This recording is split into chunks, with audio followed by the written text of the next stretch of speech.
novamente com vocês aqui na webconferência.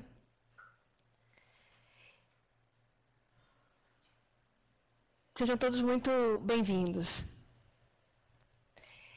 Bom, meu nome é Valesca Lucena, eu sou médica de família e comunidade, sou telereguladora e teleconsultora aqui no Telesaúde. E é sempre uma honra estar com vocês aqui para mais uma webconferência, hoje para um tema muito importante e interessante também, relacionado à saúde do homem, né? É um tema que sempre gera dúvidas para nós profissionais da atenção primária, é um tema que sempre é bem-vindo para o nosso aprendizado. O tema hoje é Política Nacional de Atenção Integral à Saúde do Homem, Agosto Azul. E nós temos hoje a honra de ter duas apresentadoras. Hoje nós temos duas palestrantes que estão conosco, são profissionais da área técnica, de referência técnica de saúde do homem, que são a Rosa Montenegro, que é enfermeira, referência técnica na área de saúde do homem no Estado, e a Eliane Moreira, também enfermeira, que é referência nessa mesma área de saúde do homem no município de Vitória. E quero já agradecer a participação de vocês, a disponibilidade de vocês, e quero dizer que nós estamos aqui no Telesaúde sempre disponíveis para tirar as dúvidas de vocês a respeito desse assunto, tanto através do chat aqui, que vocês podem já estar, durante a apresentação, já anotando as perguntas de vocês, e no final da apresentação, as palestrantes vão responder, e também através das nossas teleconsultorias, né? A plataforma está sempre disponível para que vocês façam as perguntas e a gente vai estar respondendo para vocês. É importante que vocês coloquem o nome de vocês aqui nessa caixinha que tem ao lado da tela, do lado direito da tela de vocês. Vocês informem o nome, o município, a categoria profissional, a unidade de saúde. Essas são informações importantes para o nosso serviço. Futuramente a gente vai estar providenciando em breve a questão dos certificados dessas apresentações. Então, essas informações que vão estar ao lado vão ser fundamentais para que esses certificados sejam confeccionados. Aqui no bate-papo vocês também podem estar colocando sugestões de temas que vocês gostariam de estar, que fossem trabalhados nas nossas webconferências, e a gente essas sugestões são sempre muito bem-vindas. Nós gostamos muito de ter esse feedback de vocês do que vocês gostariam de estar ouvindo aqui nas webconferências. Bom, vamos passar agora então, primeiramente para a Rosa, que vai iniciar a palestra, e ela vai já começar agora, e depois a Eliane vai estar apresentando em seguida. Acho que está ok. Ok? Ok, boa tarde, pessoal. Áudio está ok? Ok. Então, eu quero agradecer a oportunidade, principalmente a equipe do Telesaúde, de estar hoje aqui, e a vocês, né, que estão aí disponíveis nesse momento, e assim, esse nosso bate-papo vai ficar aí disponível para quem não pôde acessar no momento, não é isso, Valesca?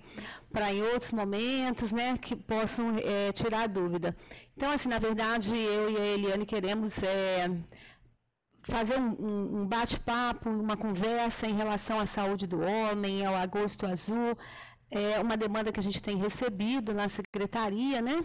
Então, hoje, por que nós estamos aqui? Para divulgar um pouco mais a política, conversar sobre os eixos da política. A gente sabe que tem muita gente nova, muita gente chegando, muita gente assumindo os setores agora. Esclarecer um pouquinho a questão do Agosto Azul. É Agosto Azul? É Novembro Azul? Né? Qual é o mês que nós vamos dedicar aos trabalhos da campanha do homem? E aí, o que trabalhar? Qual é a ação principal que a gente tem que trabalhar lá na atenção primária? O que nós vamos discutir? Né? O que é importante que seja feito, falado, trabalhado nessas campanhas? Então, nosso bate-papo hoje, nesse período, vai ser mais ou menos atendendo esses objetivos aí. Nós estamos aqui, então, em nome do Ministério, né, e da Secretaria de Estado da Saúde e da SEMOS Vitória. Então, falando da política, nós vamos lembrar, né, que a política ela trabalha com um ciclo de vida dos 20 aos 59 anos de idade. Então, quando a gente fala na política, a gente sempre pensa, a gente está trabalhando com um ciclo com uma faixa etária, né? Pensando que antes nós temos os adolescentes e temos esse homem que vai envelhecer, que está lá na política do idoso. E por quê, né? Por que trabalhar, então, com esses homens na faixa etária dos 20 a 59 anos? Se a gente for considerar em número de pessoas, né, em contingente populacional, a gente pode dizer que nós temos um total de representantes masculinos de 27% dessa população masculina. Né, o que representa um valor de uma população que estava meio que esquecida, não trabalhada lá na atenção primária. Né? Isso falando em Brasil. Quando a gente fala de Espírito Santo, nós temos um pouquinho mais de 30% dessa população de homens nessa faixa etária, né?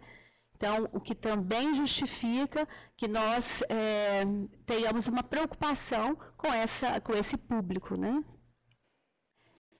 E aí, por que, né, trabalhar? Por que trabalhar com homens nessa faixa etária?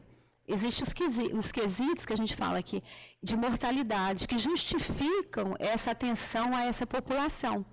E quando falamos em mortalidade, sim, os homens morrem mais do que as mulheres, né? Cada 3 pessoas que morrem no Brasil e no nosso estado, 2 são de homens. Vocês já ouviram falar também que os homens jovens, né, principalmente na faixa etária, nessa década de 20 a 30 anos de idade, 5 pessoas que morrem, 4 são homens. E que os homens vivem muito menos do que as mulheres. No Brasil, uma média de 7,6 anos e no nosso estado, uma média de 8 anos. Um pouquinho, as mulheres vivem um pouco mais ainda, né? E aí, do que adoecem esses homens? Eles adoecem de doenças, muitas vezes, que são passíveis de prevenção, né, de promoção de saúde, que eles poderiam viver até um pouco mais de anos, com maior qualidade de vida, se essas doenças fossem detectadas e tratadas e acompanhadas lá na atenção primária, lá na estratégia de saúde da família, que são principalmente as doenças de coração, né, que aí a gente engloba hipertensão arterial, doença pulmonar, né, e as neoplasias. Então, principalmente, esses 3 agravos, que muitas vezes já são descobertos, nós vamos falar depois aqui um pouquinho mais na frente, lá na atenção secundária. Quando o homem infarta, já chega lá no serviço de urgência e emergência já infartado. Né? E assim vai nos outros casos também. Bem, então, além dessa situação da doença, da procura do serviço tardiamente, a gente sabe que existe no homem a questão sociocultural, né? Que está principalmente nesse gênero, né, que é aquela questão de eu não quero descobrir doença, eu não adoeço porque eu sou homem, se eu tomar remédio eu não sou fraco, eu inicio o tratamento e paro antes de que a doença vá embora, então eu já melhorei, eu já estou curado, aquele espírito mesmo cultural, de não aceitar os diagnósticos e não tratar corretamente. E, além de tudo, os homens estão mais expostos aos trabalhos sujeitos aos trabalhos com acidente, né? Acidente de trânsito, acidente de trabalho, estão mais vulneráveis às doenças sexualmente transmissíveis, são os que mais se envolvem em situações de violência, são os que mais bebem, né? Utilizam álcool com mais frequência, álcool e outras drogas, não praticam atividade física com regularidade. Então, são os outros quesitos que compõem, né, a necessidade de uma atenção especial a essa população que a gente está falando hoje aqui. Então, só para mostrar o que a gente já falou, nós temos um gráfico aí desde menos de 1 ano de idade, né, e vai por décadas depois, mostrando sempre a coluna azul, que é a coluna masculina, que são o número de óbitos dos homens, sempre maior, vocês podem observar aí, em todas as décadas, né, sempre maior o prédio, a coluninha azul, maior do que a vermelhinha. Né? E eu sempre falo isso quando eu mostro esse slide, que só tem mulher morrendo mais depois dos 80 anos, né? Porque os homens já morreram antes, né? Como a gente já falou anteriormente, em 7,6 anos eles vivem a menos do que as mulheres, não é? Então, é só para mostrar o que a gente falou. Em relação aos agravos da população masculina, se a gente pegar a linha azul, né, mostrando a mortalidade nos mais jovens, né, no início lá da nossa política, dos 20 a 29 anos, a gente observa que o acometimento, o agravo maior são as causas externas ali no azulzinho, né? As causas externas que incluem aí os acidentes de trânsito, né? Com carro, moto, né? Além das causas por violência, né? Homicídio, né? Que acometem os homens jovens aí nessa faixa etária. Aí depois a gente vai mais lá no final. A linha vermelha são as doenças do aparelho circulatório, né, como nós já falamos, as doenças do coração, que é as que mais matam o homem nessa faixa etária, e as doenças depois, as neoplasias, aí entrando o câncer de pele, pulmão e o câncer de próstata, os 3 mais incidentes, né, nessa nossa população. Aí a gente falando um pouquinho do nosso município, né, Vitória, nós temos aí uma população masculina em torno de 163 mil homens, né, que representam a nossa política, representando 28,53%, né? Dentro desse total de homens que nós temos, 28, quase 29% está dentro dessa faixa etária que a política tem que tomar conta, né? Isso falando da nossa cidade ali, da nossa ilha, né? Sim, aí nós trouxemos só de exemplo, né, Vitória. Nós colocamos as internações por causas sensíveis. Nós falamos anteriormente que os homens, eles morrem ou hospitalizam, né, internam por causas sensíveis lá na atenção primária, ou seja, por doenças que eu poderia ter evitado que elas chegassem lá na atenção secundária. Só alguns, a gente não vai citar todas, mas, por exemplo, no primeiro grupo ali, nós colocamos 2011, 12 e 13, né, só para fazer um comparativo, como esse material vai ficar aí, né, vocês podem depois analisar com mais calma.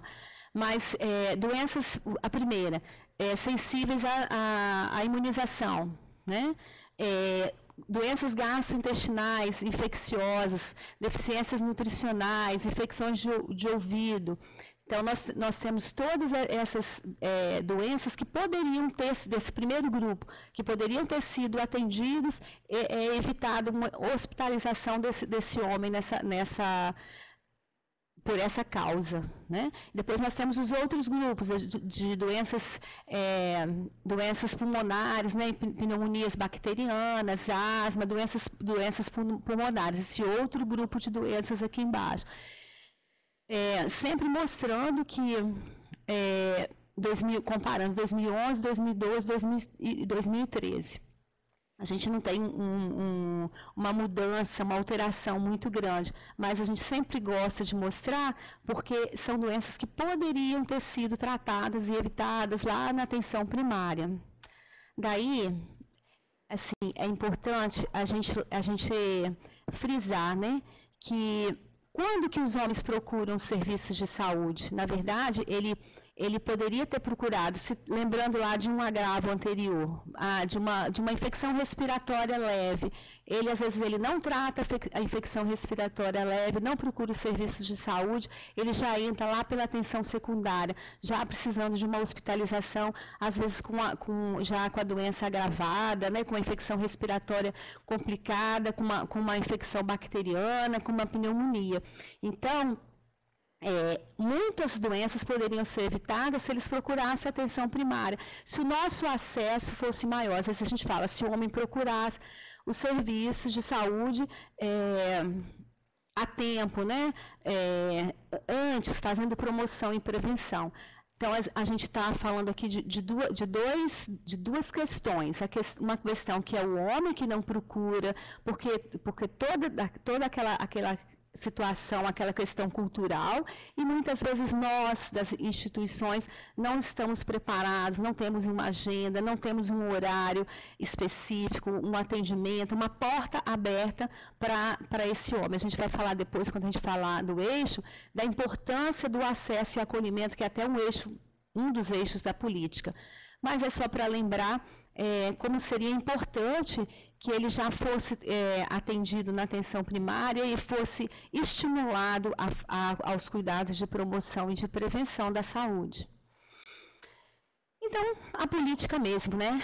Essa aí é a política nacional que a gente tem conhecimento, é uma política nova, então é normal mesmo que muitas pessoas que estejam entrando agora nos procurem e conversem, fale para mim dessa política, eu não sei nada. Realmente, a política, a gente tem o costume de falar assim, ela está engatinhando, né, Eliane? Ela está engatinhando, ela está mesmo engatinhando, porque ela é de 2009, e ela é de agosto de 2009, o aniversário da política é em agosto, porque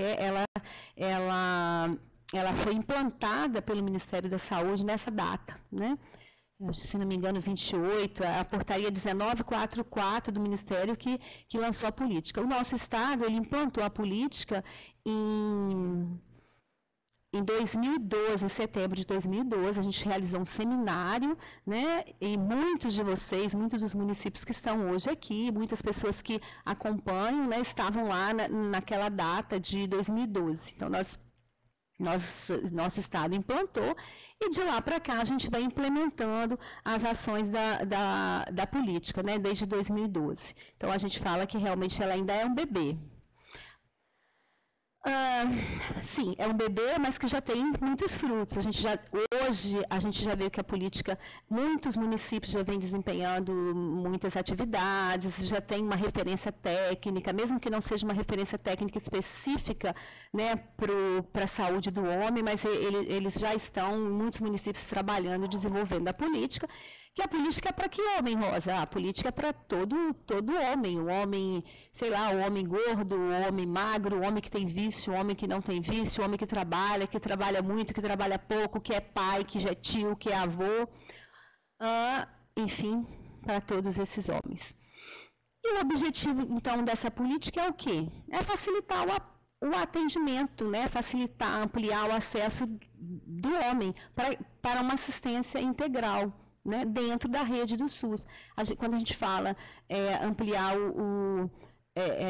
ampliar a atenção à saúde do homem dentro da rede, reduzindo a mortalidade e morbidade dessa população, melhorando as condições de saúde, as condições de vida desses indivíduos, né? Então, promover, como que eu vou contribuir? Qual que é a diretriz dela? Promover ações que contribuam, né, dentro de cada município, reconhecendo o diagnóstico, como são os homens, do que eles adoecem, qual é o contexto sociocultural, político, né, para que eu possa me organizar. Cada serviço tem o seu, cada território tem a sua peculiaridade. O que eu tenho que trabalhar mais nessa população masculina? Do que ela está adoecendo mais aqui? Qual é o agravo que eu tenho mais aqui? Em que eu vou? Então, cada município tem que estudar, conhecer, né? E está coincidindo agora, todos os municípios estão realizando, né? Todas as regiões estão realizando o diagnóstico de saúde. Então, vai ser bom, porque o diagnóstico de saúde inclui o homem, né? A gente está conhecendo toda a situação de saúde, que serviço que eu tenho, qual a minha população. Então, isso vai servir também para a gente incluir a nossa política, né? Os nossos serviços de atenção a essa população. Porque não existe, algumas pessoas nos perguntam, Rosa, mas como que eu vou desenvolver a política? Como que é? Eu não tenho recurso financeiro. Então, a gente sempre fala, não existe um recurso financeiro, porque é a saúde integral da população que eu tenho cadastrada no meu território.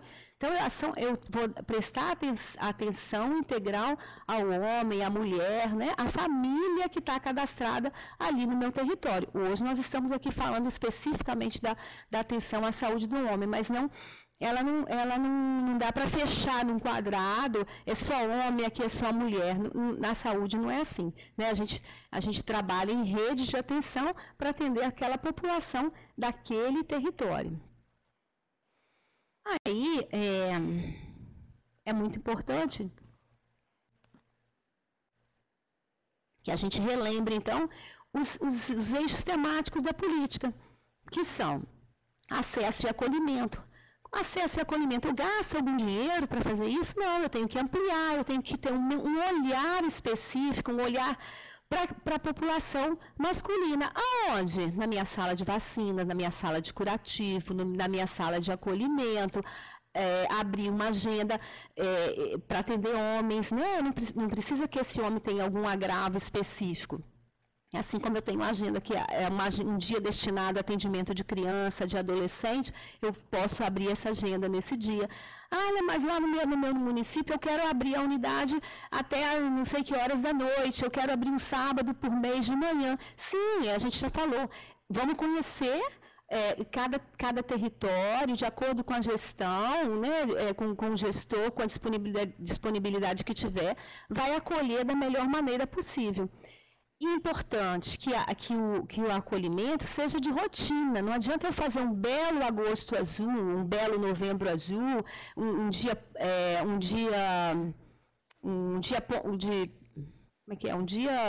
chave lá para atendimento do homem e não acolher esse homem na rotina diária da unidade. Então, a saúde sexual e reprodutiva. Acompanhar a saúde sexual e reprodutiva. O homem participando do planejamento da família, planejamento familiar, cuidando da saúde sexual. Antes a gente nem falava, porque o homem ele só entrava, só se falava saúde reprodutiva quando a gente tinha que saber o DNA, se ele era pai ou não, se ele tinha que assumir a paternidade ou não. Hoje não, hoje ele está ali dentro do eixo da política, cuidados à saúde reprodutiva, que está muito ligado ao cuidado paternidade e cuidado, que é o outro eixo, né, que inclusive nós trabalhamos ano passado, estivemos aqui nesse Telesaúde, incentivando os municípios a iniciar o trabalho de pré-natal masculino, né? Não é esse o fórum, mas assim, ele está aí, está gravado e a gente está aberto à discussão. Nós temos até algum material para quem tem interesse já iniciar em uma unidade o pré-natal masculino. Esse é o terceiro eixo dessa política. A prevenção de violências e acidentes é um eixo importantíssimo, porque, como nós vimos, uma das maiores causas de morbidade e mortalidade entre essa clientela masculina são as violências, né?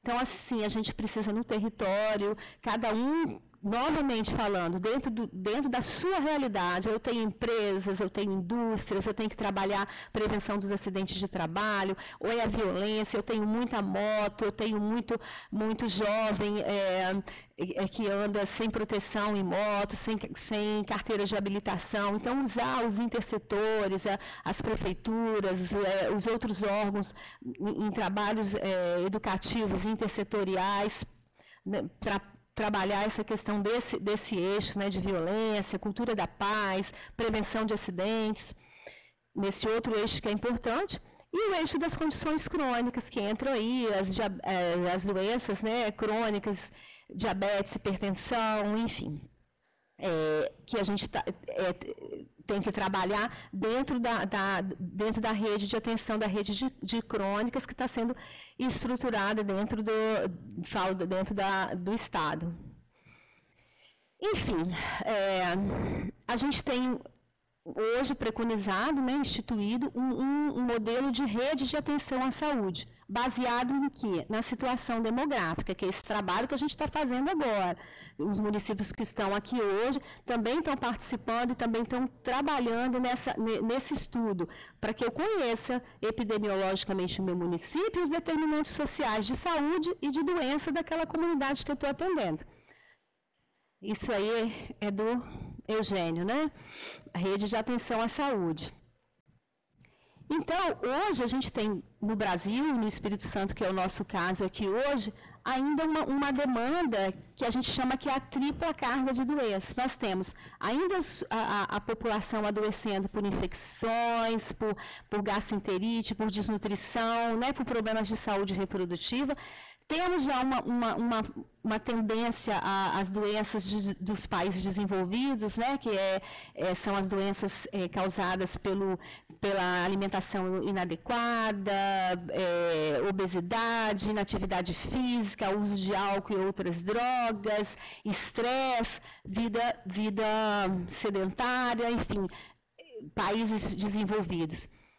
E um aumento enorme das causas externas. Então, nós temos essa tripla carga de doenças e ainda, somando a isso, uma mudança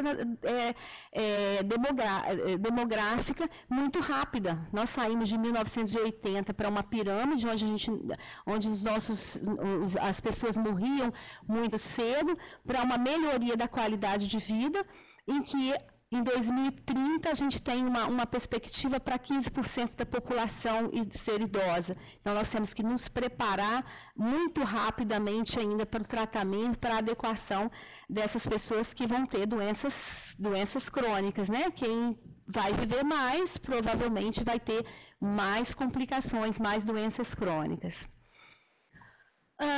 Então, a transição demográfica, junto dessa tripla carga de doenças, necessita de um atendimento, né, como diz Eugênio, em sistemas de rede de saúde.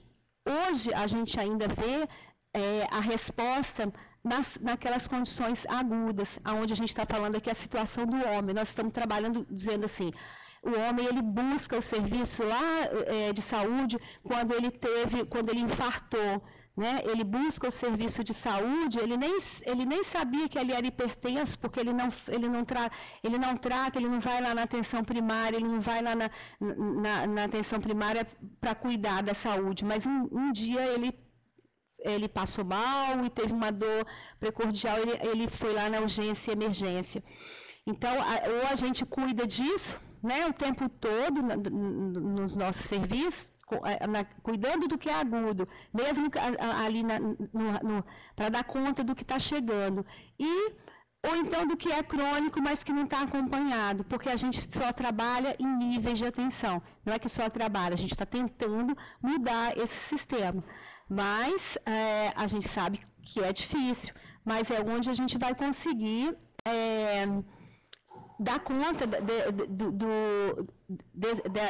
saúde dessa população, onde a gente vai entender a mudança demográfica e a tripla carga de doença, com uma rede de assistência que vai se conversando. Eu cuido desse homem lá na atenção primária, né, desse homem que é obeso, que tem uma tendência à hipertensão arterial, eu cuido da alimentação dele, por algum momento ele vai precisar do nível de atenção de média complexidade, mas essa atenção, ela está o tempo todo se conversando, dentro de um sistema de referência e contra-referência.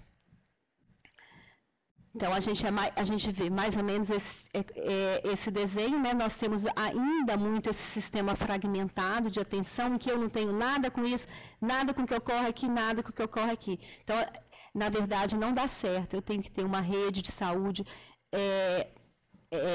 poliárquica, que vai se falando, que eu vou referenciando, que eu vou cuidando da população, porque o mesmo homem que está lá na atenção primária, que eu cuido dele, que infartou, ele é o mesmo que vai voltar lá para o meu território, que eu vou ter que cuidar dele lá com a equipe de saúde da família, que é o mesmo que, porventura, vai precisar de uma revascularização mais tarde, né, uma alta complexidade. Então, essa rede funcionando de forma que se converse é o sonho de todos nós e que a gente tem que trabalhar e caminhar para isso aí. Então, o que a gente deseja é que essa rede seja realmente contínua, que se converse, que o sujeito seja o agente da sua saúde, né? E que esse serviço de saúde seja voltado para uma população. Por isso que nós temos que conhecer quem é a população, quais são os agravos, qual é o indicador que eu preciso melhorar de saúde, né? Do que esses homens estão morrendo mesmo, do que eles estão adoecendo. Tem uma empresa aqui, eu preciso os homens estão sujeitos a esse acidente de trabalho, então eu tenho que ir lá nessa empresa orientar, que seja na CIPAT daquele ano, a saúde tem que se envolver com as questões lá na atenção primária, para que eu receba menos homens lá na urgência e emergência, acidentado por questões de trabalho. São exemplos, né? Mas que a gente vê que a gente tem que começar a trabalhar na base e se conversando. Que esse sistema fragmentado já está provado aí que ele vai ficando falido e a gente não consegue dar conta.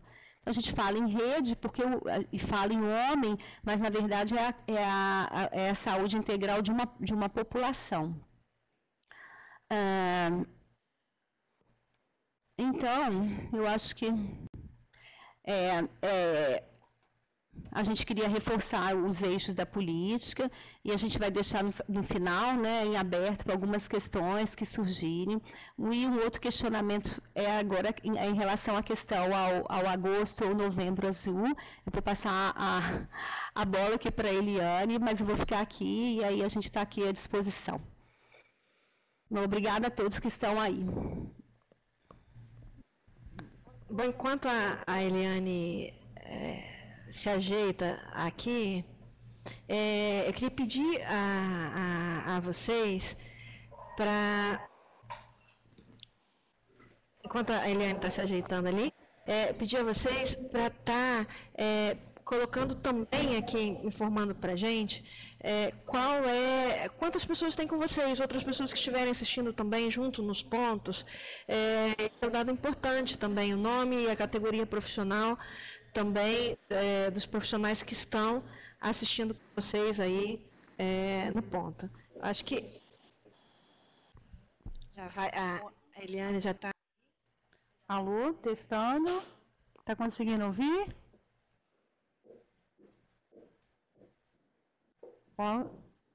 Tá ligado?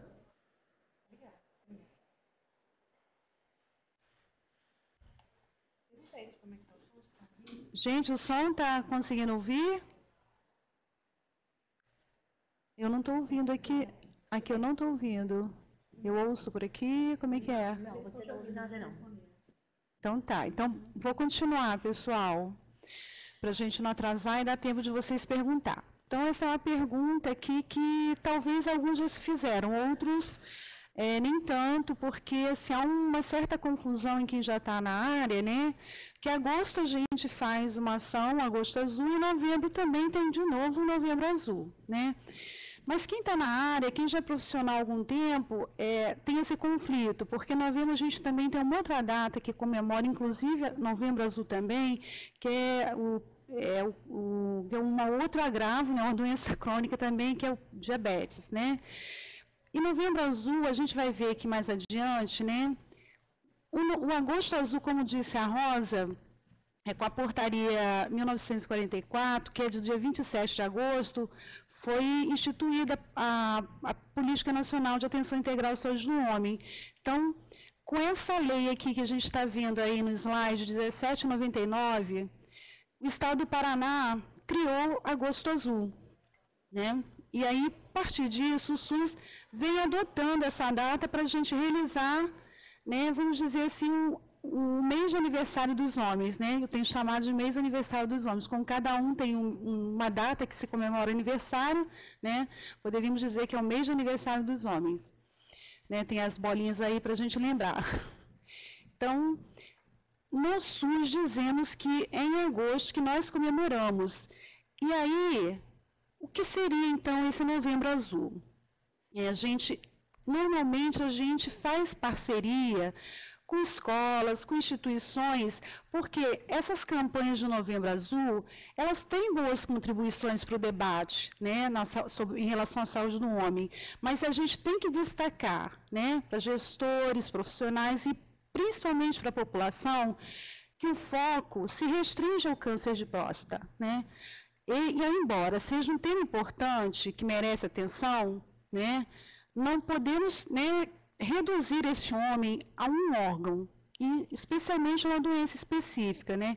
Por conta disso, essa campanha ela tem sido divulgada quase que exclusivamente para a detecção do câncer de próstata, por meio do rastreamento.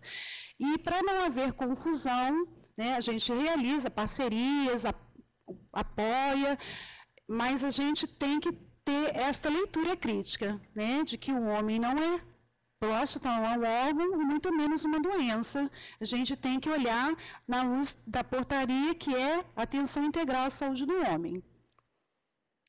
Falando um pouquinho, né, do câncer de próstata, né, dada a sua importância, ele é o segundo mais incidente, né, no mundo, quinto em mortalidade. No Brasil, ele é o mais incidente, né, tirando o melanoma, né, não melanoma de pele. Ele é o segundo em mortalidade no Brasil. Em 2012, olha, teve quase 13.500, né? Que representa aí 13,1% de óbitos de câncer em homens. Então, a gente não tem como não reconhecer que é um problema. Então, assim, o aumento dessa incidência, das taxas de incidência do câncer, ele também vem aumentando, isso também está sendo observado, né? Por conta do que a Rosa mostrou lá atrás, né, que a base da pirâmide ela também está modificando, né, a transição demográfica. Mas a gente tem que entender o que é o rastreamento. Então, a gente vai se valer lá da Organização Mundial da Saúde, em que detecção precoce compreende duas estratégias. Uma se chama diagnóstico precoce e outra se chama rastreamento. Então, vamos ver o que é o diagnóstico precoce. O diagnóstico precoce ele é importantíssimo porque a gente já ouviu falar que em matéria de câncer, quanto mais precoce for identificado, diagnosticado, maiores as chances de cura. Então, diagnóstico precoce é o diagnóstico em pessoas que apresentam sinais iniciais de doença. E o que é o rastreamento? É aquela busca em pessoas que não têm nenhum sintoma e que estão aparentemente saudáveis. Esses dois é realizado geralmente toque e a dosagem do PSA. Então, rastreamento é falado em, né, populações saudáveis. A gente tem que fazer esse ponto. É rastreamento população saudável. É diagnóstico população que tem sinais. Aqui, só para finalizar um pouquinho aqui, né, rastreamento, aplicação em indivíduos saudios, né, com o objetivo de detectar fase pré-clínica, o exame do toque retal, avaliar o tamanho e forma na textura da próstata, né, para identificar alterações. O teste do PSA foi criado em 1990, mede a quantidade do PSA no sangue, aí vem identificar também as alterações da próstata. É uma proteína responsável pela liquefação do sêmen, né, permitindo que o esperma nade, né, e doenças tanto malignas como benignas podem provocar aumento dessa proteína no sangue. Portanto, pode ter um falso positivo, né? É uma das consequências desse rastreamento que, inclusive, o INCA o INCA aponta de estudos randômicos no mundo inteiro. A decisão do rastreamento do câncer de próstata por meio da realização de exames de rotina em homens sem sinais e sintomas sugestivos de câncer de próstata como estratégia de saúde pública deve se basear em evidências científicas de qualidade sobre possíveis benefícios e danos associados a essa intervenção.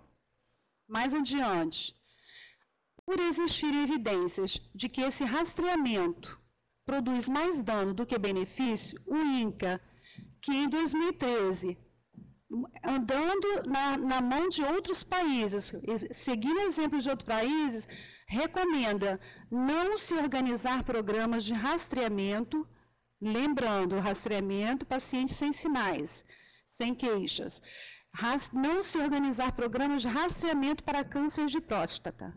Então, vamos fazer o agosto azul, devemos ter muito cuidado em estar fazendo rastreamento de câncer de próstata, por conta disso daqui, porque existem evidências científicas de que produz mais danos do que benefício.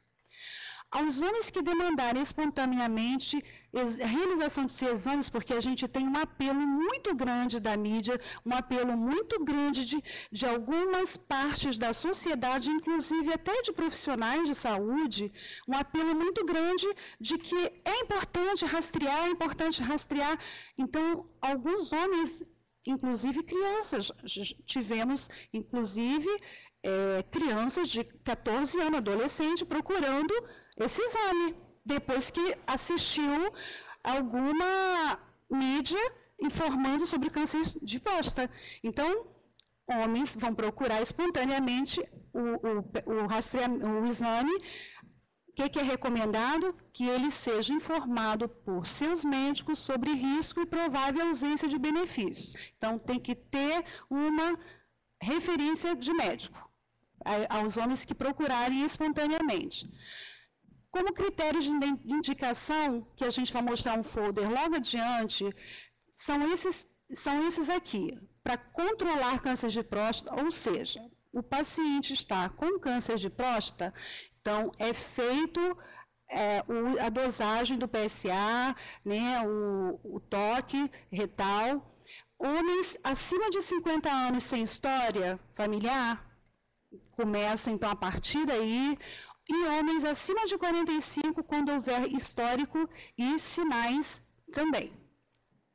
Esse é o folder que a gente, em Vitória, a gente pegou no site do INCA, ele está disponível lá e a gente reproduziu na gráfica no ano passado, e juntamente com outro folder que a gente vai apresentar, que o Estado também está distribuindo, daqui a pouco eu vou estar mostrando aqui, esse folder aqui, o que eu acho bacana desse folder é essa parte que fala assim, e os que têm mais de 50 anos, mas que não apresentam qualquer forma. Ele diz claramente, entretanto, não existem evidências de que a realização periódica em homens assintomáticos podem diminuir a mortalidade da próstata. Então, ele está bem assim, claro, é muito interessante, assim, uma forma de desmistificar essa coisa de faça o exame de PSA, o exame da próstata, de forma indiscriminada. né? Porque assim, a gente tem aquela ideia de que não vamos fazer exame porque isso é custo, corta custo. Não estou falando aqui como uma gestora de corte o custo, apesar de que nós precisamos ser criteriosos na questão dos gastos. Mas não é essa a questão, aqui é a questão de custo e benefício para a saúde do paciente. Né? Ele ficar se submetendo a riscos desnecessários. E também é interessante colocar isso aqui, que a gente, no dia a dia das campanhas, né, naquele corre-corre de fazer as coletas, né? Então, a pessoa está lá, mas ela teve uma relação sexual 1 ou 2 dias antes, vai estar alterado o PSA. Fez um exame lá com ultrassom transretal. Também fez um exercício pesado, pedalou o dia todo no passado, né? No outro dia anterior. Tem que aguardar. Ou então, esse COM é com orientação médica. Após o toque retal. Então, já vimos que fazer a coleta do PSA vai ter que ser antes do toque retal. Após a biópsia de próstata, né? Porque isso tudo estimula a próstata, aumenta, né, as dosagens. Após a massagem também. Então, não realizar a coleta nessas situações. Aqui, só para a gente colocar um pouco do que a gente tem feito apesar da gente ter aderido à política desde 2009, 2010, efetivamente a gente tem entrado junto com Rosa, mais em 2014. Então, desde então, né, a gente tem encampado aí a campanha azul, Agosto Azul, né, com as ações nos territórios, né, com as ações voltadas para o trabalhador e gestor, porque, como vocês viram lá no objetivo inicial, hoje o nosso momento aqui é também voltado, e principalmente para o trabalhador e gestor, além da população, né? Serviço de saúde sexual e reprodutiva é uma coisa que a gente, um projeto que a gente também está implantando no município, mas a gente sabe que isso é uma coisa aqui que precisa da rede secundária também estar junto, né? O município só não dá conta, mas a gente teve um GT, elaborou uma proposta, teve uma oficina discutindo com outros atores, né? E a gente está em fase de implantação. Mais um pouquinho aqui. E a gente também, desde o ano passado, como a Rosa colocou, que teve uma teleconferência aqui do pré-natal, a gente também instituiu um GT para elaborar uma proposta, a gente está validando e em agosto agora a gente pretende fazer essa implantação em unidades piloto. Aqui é só para mostrar algumas ações que a gente anda fazendo, né? Em algumas das unidades, a gente não pegou fotos de todas, mas aqui é uma unidade lá do Morro do Quadro, né? Que a gente é do centro. Aqui também o S Ilha do Príncipe, né? Então a gente tem, e aqui também de Santo Antônio. Então são ações que você vê que vai desde a questão da saúde, né? São realizadas coleta, testes rápidos, também ações também de cuidado com a aparência, né? Então tem café, tem os lanches, então assim, é um momento muito legal e grande parte são feitos no sábado com a intenção de captar desses homens que normalmente não é encontrado nos dias normais, né, da jornada de trabalho. E aqui, para finalizar, mostrando, esse é um cartaz e também é um banner muito interessante, porque ele mostra assim que o homem ele tem que ter uma vida saudável. E para a vida saudável, ele vai fazer um joguinho. E são várias perguntas que aqui não vai dar para mostrar, mas pergunta quando é que ele comeu. Se ele comeu alguma fruta, se ele fez alguma atividade física, se ele se protegeu, ao ter uma relação sexual, se ele se protegeu. Então, são 10 perguntas. Se ele passar de determinada pontuação, ele está bem com a saúde dele. Se não, ele está mal, e aí a gente vai ter que dizer para ele mesmo vai entender que ele precisa de fazer alguma coisa com a saúde dele. Aí tem um convite, entre nesse jogo. É muito interessante. E eu recomendo vocês pedirem a Rosa esse material. Esse material eu também recomendo, tá? O câncer de próstata, mas eu recomendo com o seguinte alerta. Como ele não é como aquele outro, que eu vou voltar aqui, ele não é como esse outro material que tem esse detalhamento mas não existe evidência científica de realização periódica, blá, blá, blá. Essa coisa que eu falei. Então, assim, enquanto profissionais de saúde, a recomendação, obviamente, ele tem muita informação interessante sobre câncer de próstata, mas enquanto profissional com olhar crítico a partir de agora, sobre a questão do PSA, recomendo que entregue e faça uma orientação de que tem danos e tem benefícios e danos. Tem que ter uma orientação que tem que ter cautela. Não pode fazer indiscriminadamente o PSA e o toque retal. No mais, eu agradeço, que foram as referências que a gente utilizou. O material vai estar aqui disponibilizado para vocês e a gente se coloca também à disposição, eu lá no município de Vitória, Rosa na César, enquanto ela estiver por lá. Obrigada.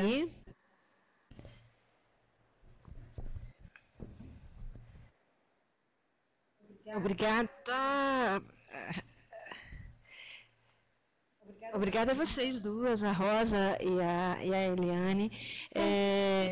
Mas a gente tem aqui algumas perguntas aqui, a coisa que está várias pessoas estão aqui comentando e perguntando, até por conta da cultura, a gente sabe da mídia, que tem um forte apelo para a questão do rastreamento em pessoas sem sintomas, né? Então, a gente tem aqui 3 profissionais comentando isso e querendo um pouco mais de informação sobre isso, né? O Leonardo está aqui colocando, e eu vou fazer os 3 comentários juntos, as 3 perguntas juntas, porque elas são sobre basicamente a mesma coisa. O Leonardo coloca aqui, só para fixar o aprendizado, qual a periodicidade de realização do exame de próstata após os 50 anos, ou não tem que se fazer se não houver sinais e sintomas? O Felipe também ficou com essa dúvida em relação ao rastreamento de pessoas saudáveis, e ele quer saber quais são os riscos desse rastreamento de pessoas saudáveis, né? Quando você explicou sobre o exame preventivo para diagnóstico precoce, a diferença de diagnóstico precoce e rastreamento aí, por que não fazer? Né? E a Alessandra está só comentando aqui que a cultura realmente do município dela, e também acredito que no nosso país, né, é muito forte de se fazer o PSA como rotina para todos os homens com mais de 50 anos, eu acredito que é isso. A mídia também coloca, né, também as orientações de urologistas. Né? A gente sabe que a gente tem aí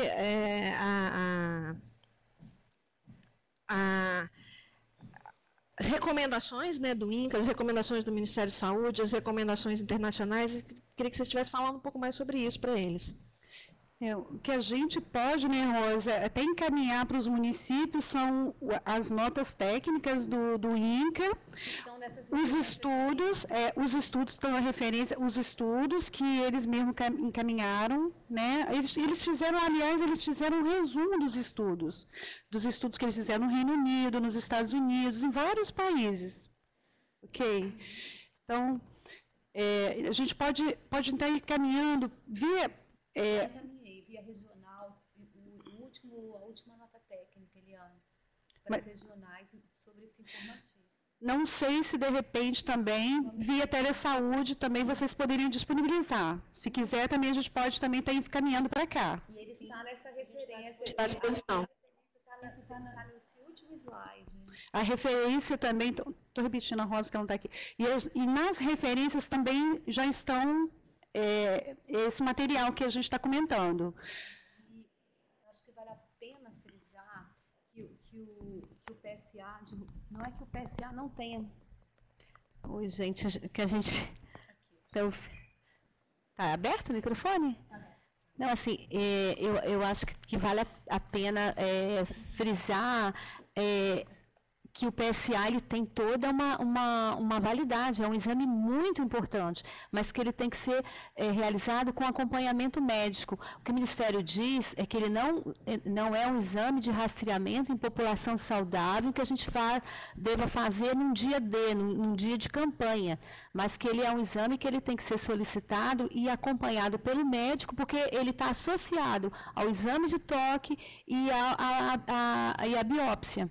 Né? Então, o que a gente observou, muitas vezes PSA realizados durante a campanha que não são nem abertos, ou então que o homem recebe, eu tenho um valor muito alto, mas é por quê? Porque ele estava dentro daqueles cuidados lá que a Eliane apresentou, né? Teve relação sexual no dia anterior, colheu sem critérios, ou então ele tem mesmo aumentado o PSA, porque ele já tem a próstata aumentada pela idade, né? É normal mesmo a alteração de PSA. Então tem que ser casado a conduta da solicitação do PSA junto com a avaliação médica, porque tem que se avaliar caso a caso, não é o que o Ministério fala, não é uma conduta de rastrear a população, eu não posso trabalhar o agosto azul ou novembro azul como a gente trabalha o outubro rosa, rastreando pela mamografia.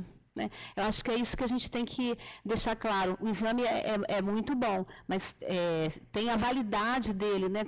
Mas ele tem que ser associado e sempre não é exame para se trabalhar em população saudável. Quando que vai se fazer? A partir dos 50 anos, fez o PSA. E aí, está alterado, tem que repetir todo ano? Sim, a critério médico, de repente vai ser a cada 6 meses, vai realizar uma ultrassom também, o exame de toque ou a biópsia vai ser necessário. Então, assim, deixar claro que sempre vai depender do caso daquele homem que estiver sendo atendido ali no momento. Você tem mais alguma coisa para...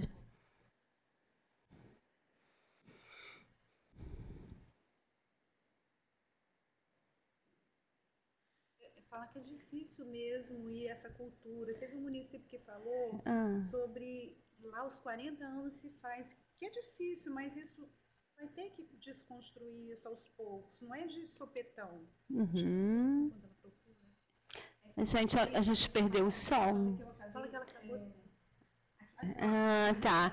Assim, a Eliane também está lembrando, assim, realmente é uma cultura que a gente tem, a mídia que cobra, que alguns municípios realizam o PSA em homens de 40 anos. Então, assim, a gente não muda uma cultura, mas o que a gente tem que mostrar, o que é nós que somos profissionais de saúde, o que é evidência científica, o que é realmente válido. Assim, só gastar o dinheiro fazendo o exame sem nenhum motivo, sem nenhuma referência, né, científica que nos mostra que vale. Então não tem como, nada que justifique, né? Vou até comentar alguma coisa sobre essa questão também. É muito polêmica. É uma questão assim, essa questão, como a colega colocou aqui, né, a gente tem orientações também de colegas médicos, né, sobre essa questão de rastrear homens com 50 anos ou mais. Mas realmente a recomendação, não só do INCA, mas também como nos Estados Unidos, a US Preventive Task Force, Canadá, no Canadian Task Force, do INCA, recomendam realmente não rastrear. Existe já uma evidência científica de boa qualidade, de que o rastreamento apresenta mais danos do que benefícios. Os homens que demandem espontaneamente a realização desse exame, eles devem ser informados realmente sobre o risco e sobre o benefício, e aí, junto com o paciente, o profissional de saúde, o médico, no caso, vai decidir, junto com ele, se ele quer ou não. Por que isso também, né? Porque tem estudos demonstrando que o rastreamento não diminui a mortalidade, como a Eliane falou, como está no folder lá do Ministério, né? Mas, além disso, provoca dano.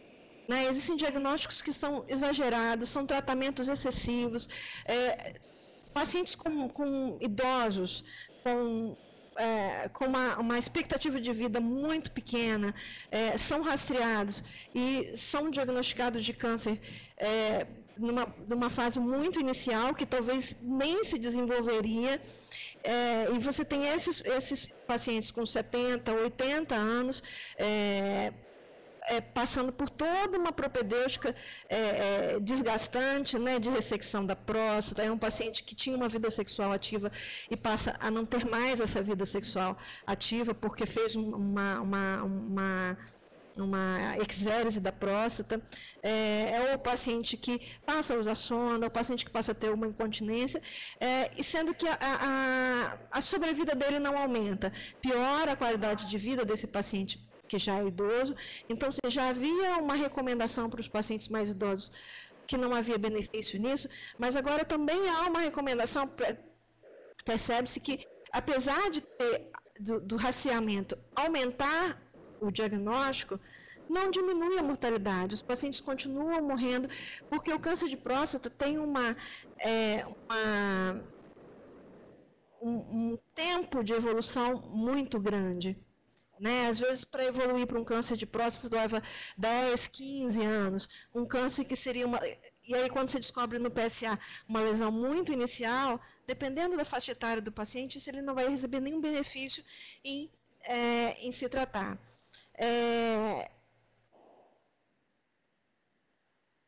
Tem tumores que têm condições benignas, por exemplo, um aumento benigno da próstata, prostatite, infecções do trato urinário, tudo vai elevar o PSA. Né? Aqueles cuidados que a Eliane estava falando lá sobre a coleta, né? Então, muitas vezes é feito um rastreamento e ele é feito toda uma propedêutica muito invasiva que não melhora a qualidade de vida.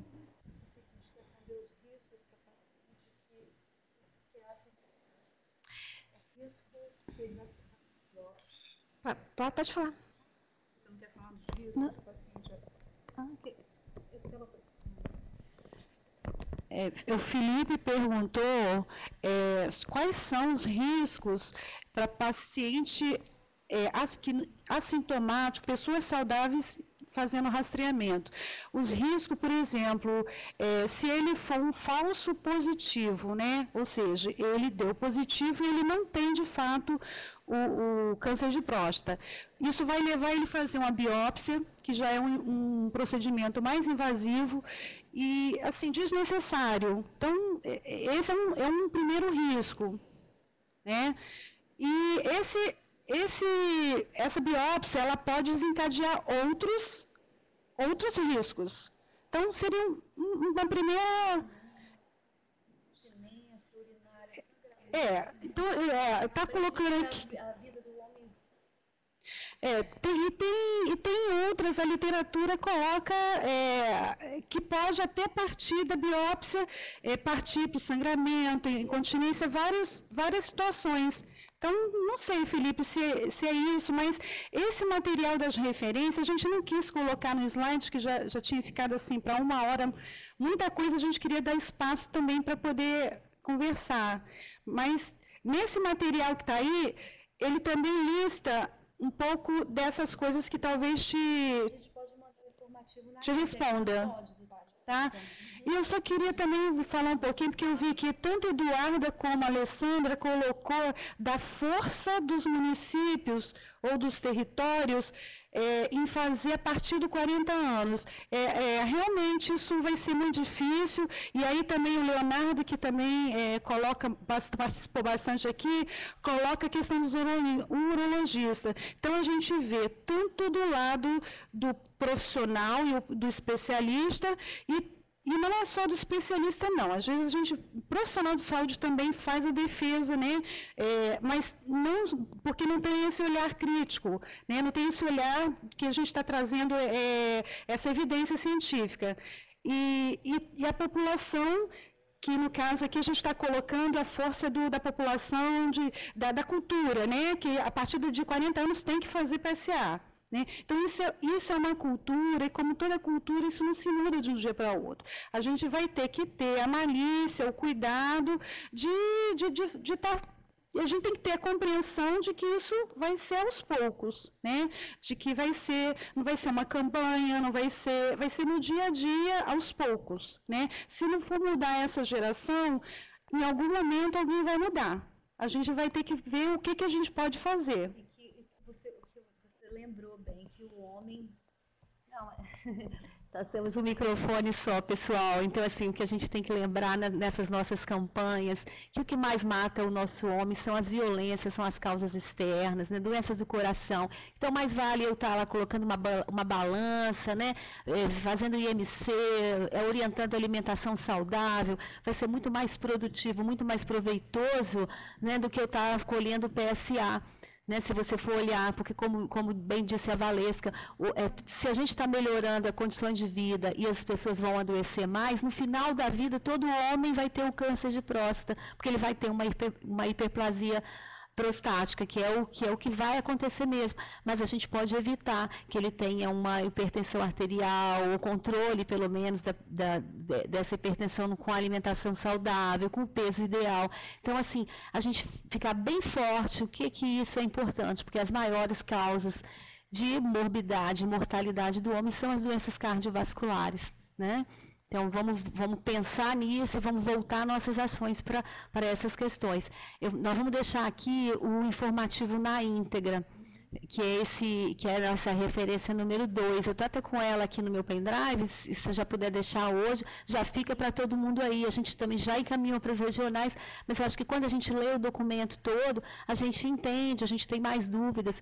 E eu e a Eliane, e assim, nós estamos à disposição também para dúvidas, a equipe também da secretaria, quem, né, alguma coisa que vocês tiverem, a gente pode estar ajudando. Tem mais alguma coisa aí?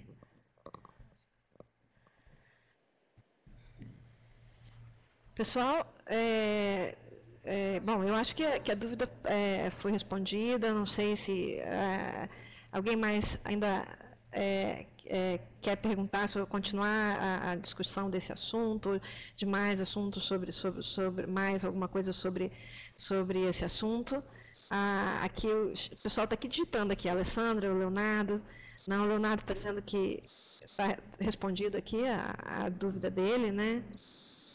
A Alessandra também está digitando, o pessoal está digitando, a Alessandra também está esclarecida. Gente, de qualquer forma, a gente está aqui à disposição para estar sanando outras dúvidas através das teleconsultorias. Nós nos colocamos à disposição, a gente vai estar providenciando para estar colocando isso no site também, as informações sobre as ações de monitoramento do controle de câncer que a Eliane e a Rosa vão estar passando para a gente aqui daqui a pouco. E nós agradecemos muito a presença de vocês aqui, todos, né, todo mundo que participou aí. É um prazer estar aqui com vocês. Agradecemos muito as duas palestrantes, né? É uma honra de termos duas hoje aqui com a gente. E dizer que estamos aqui esperando que vocês voltem outras vezes, né? Para nos abrilhantar. Obrigada a todos pela presença. Obrigada, pessoal. Boa tarde. Estamos à disposição. Obrigada.